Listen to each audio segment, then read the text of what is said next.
posições do pé, eu gosto de deixar esse pé um pouco na posição do flip, porque se eu bater e na hora que ele girar,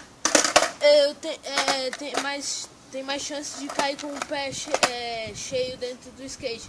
Porque também você pode cair com o pé pra fora. Se você deixar aqui assim, tem gente que deixa aqui, bate e cai com o pé assim pra fora do skate. Então eu acho melhor deixar na base do flip. E o pé de trás eu deixo igual do olho.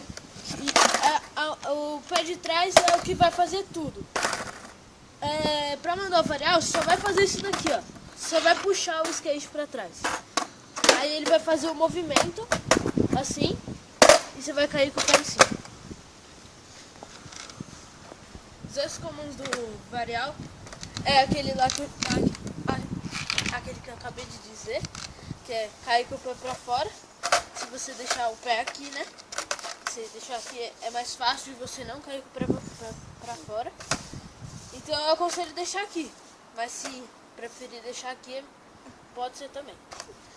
E também você bater e não fazer um giro completo, só fazer 90 graus. E é isso aí, agora eu vou mandar o varial.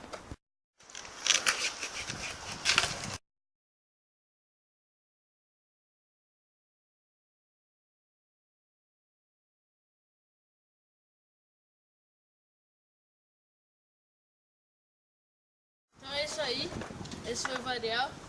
Curte, se não gostou de alguma coisa, comenta, favorita, compartilha aí. É nóis, se recordar.